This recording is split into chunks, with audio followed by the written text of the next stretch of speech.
Assalamualaikum warahmatullahi wabarakatuh. Kembali lagi bersama saya Sri Rahayu di LTV, TV-nya Balitbang. Kembali lagi kita di Talk Show LTV. Kali ini kita mengambil tema upaya peningkatan mutu pelatihan BDK Palembang siapkan Smart Classroom. Kali ini kita kehadiran tamu spesial yaitu Kasubag Tata Usaha pada Balai Diklat Keagamaan Palembang yaitu Bapak Haji Mukmin SHIMSY. Assalamualaikum Bapak. Waalaikumsalam warahmatullahi wabarakatuh. Terima kasih Bu Sri. Apa kabarnya nih Pak? Alhamdulillah sehat. Terima kasih atas semua doa-doa kawan-kawan. Mungkin sebelum kita memulai tema talkshow kita kali ini, mungkin bisa diceritakan nih Pak, apakah yang sedang direncanakan pada BDK Palembang guna peningkatan mutu pelatihannya Pak? Baik, terima kasih Ibu Sri.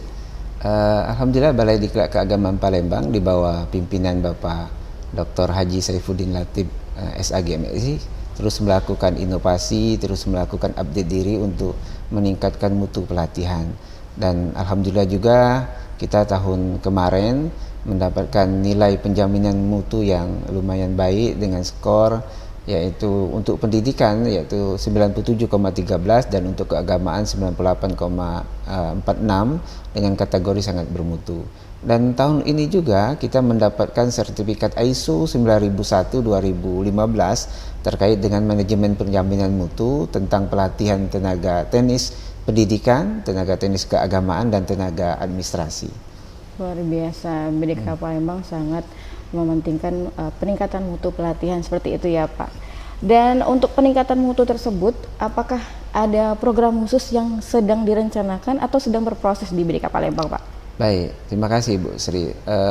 Alhamdulillah Kepala Balai Diklat Keagamaan Palembang Bapak Dr. Haji Saifuddin Latif SAGMSI terus mendorong upaya peningkatan mutu pelatihan di Balai Diklat Keagamaan Palembang. Dan tentu itu satu di antaranya inovasi yang kita lakukan yaitu membuat Smart Classroom. Dan Smart Classroom ini merupakan bagian dari rencana aksi perubahan yang saat ini saya sedang mengikuti pelatihan kepemimpinan pengawas di Pusat Pelatihan dan Pengembangan dan Pemetaan Kompetensi ASN di Lembaga Administrasi Negara Jatinangor, Jawa Barat. Oh, jadi Bapak sudah agak menyinggung ke tema kita ya Pak, yaitu Smart Classroom. Benar sih. Nah, mungkin pemirsa perlu diinformasikan nih Pak, apakah perbedaan dari Smart Classroom dan juga ruangan kelas yang konvensional seperti itu Pak? Baik Ibu Sri. Jadi kita tidak bisa menghindari bahwa kemajuan perkembangan teknologi saat ini begitu pesat ya. Dan Balai Diklat Keagamaan Palembang mempunyai peran yang sangat strategis dalam upaya peningkatan mutu pelatihan, dan tentu kita ingin memastikan bahwa pelatihan yang kita lakukan, peningkatan mutu yang kita galakkan itu tidak hanya relevan tetapi juga berkualitas tinggi dan efektif serta terintegrasi dengan teknologi. Luar biasa. Jadi nantinya baik peserta, WD Iswara dan panitia lebih dimudahkan dalam proses pembelajaran seperti Benar itu ya sekali. Pak. Untuk di Smart Classroom itu apakah ada perbedaan Pak? Seperti di kelas konvensional itu kan masih menggunakan whiteboard seperti biasa. Nah, sedangkan di Smart Classroom apakah ada hal yang spesial seperti itu Pak? Ya, terima kasih. Jadi di ruang Smart Classroom ini kita berupaya semaksimal mungkin dengan mengintegrasikan teknologi. Karena sekarang semuanya serba digitalisasi, sehingga nanti dalam proses pembelajaran itu kita tidak lagi melakukan proses pembelajaran secara konvensional, sehingga semuanya melalui Smart Classroom. Dan kita berharap baik itu peserta pelatihan, baik itu tenaga pengajarnya dan panitianya ini bisa melakukan sebuah inovasi melalui teknologi. Dan sekarang ini era perkembangan teknologi ini mendorong kita untuk terus melakukan inovasi dan tentu harus terintegrasi dengan yang namanya teknologi.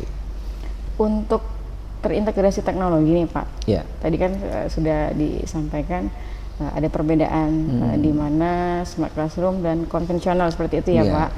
Kemudian lagi yang menjadi menarik, kenapa harus memilih Smart Classroom seperti itu Pak?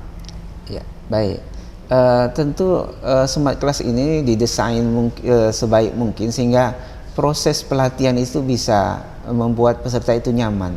mulai dari tempat duduknya yang lebih variatif, terus rasa sosial sesama peserta itu lebih terjamin, dan tentu kita tidak lagi melakukan hal-hal yang sifatnya secara tradisional. Jadi semuanya melalui teknologi dan semua terkoneksi dengan laptop dan juga dengan teknologi-teknologi yang ada di dalam perangkat pembelajaran.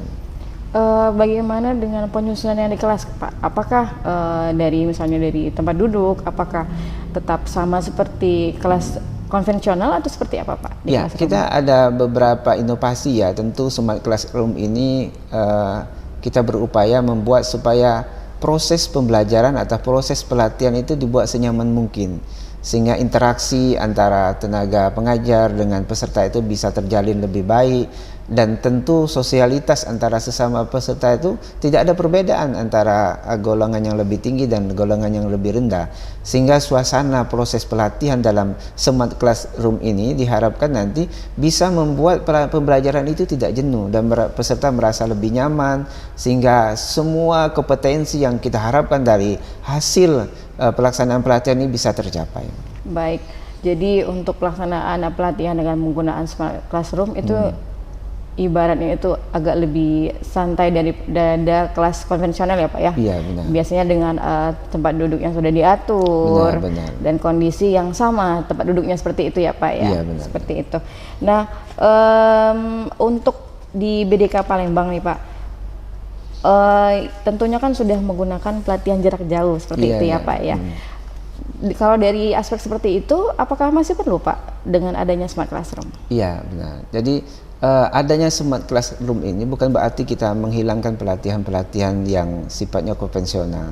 Jadi pola pelatihan saat ini memadukan antara proses pembelajaran secara daring dan juga secara luringnya, atau yang lebih sering kita dengar dengan blended learning. Tentu semua proses pelatihan, baik itu yang diselenggarakan oleh lembaga administrasi negara maupun yang dilaksanakan oleh Balai Diklat Keagamaan Palembang, sering memadukan konsep ini. Jadi peserta nanti akan diawali pembelajaran secara online. Nah, nanti setelah mereka belajar secara online, mereka akan hadir ke Balai Diklat melakukan proses pembelajaran secara klasikal.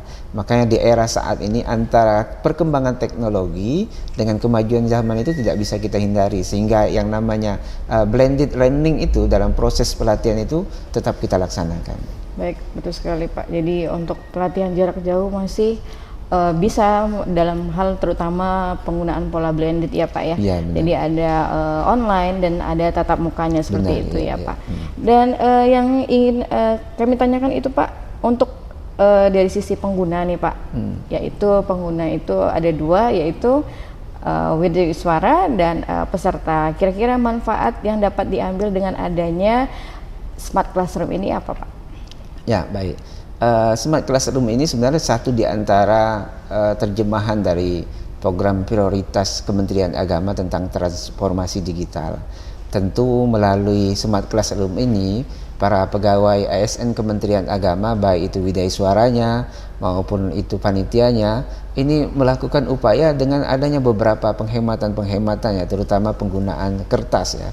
Sehingga dengan adanya Smart Classroom ini, proses pembelajaran itu lebih terkoneksi ya, lebih terintegrasi dengan yang namanya teknologi. Luar biasa.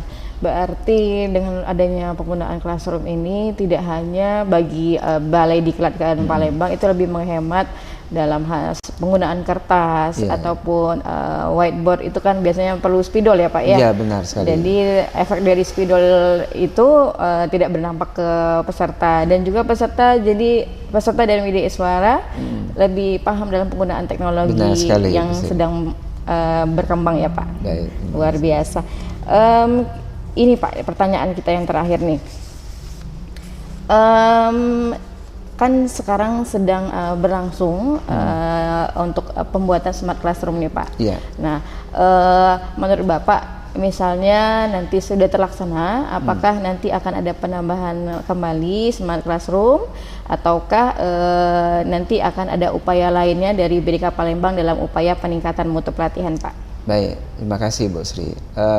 Tentu dari 4 kelas yang dimiliki oleh BDK Palembang, di bawah pimpinan Bapak Kepala Balai Diklat Keagamaan Palembang, Bapak Dr. Haji Saifuddin Latif SAG MSI, terus melakukan upaya, terus melakukan inovasi sehingga nanti semua tempat pembelajaran atau ruang kelas yang ada di BDK Palembang ini semuanya sudah menjadi smart classroom.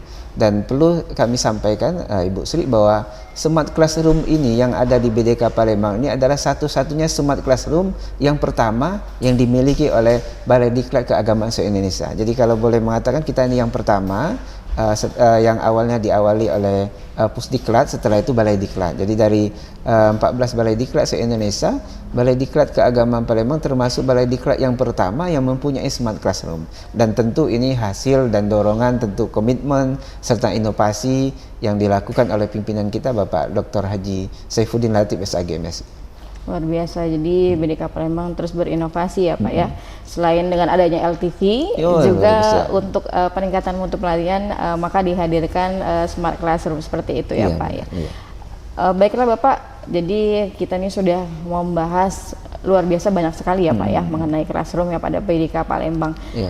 Sebagai penutup, bisa sampaikan Pak closing statementnya mengenai baik smart classroom maupun mutu pelatihan Pak. Baik, terima kasih Ibu Sri.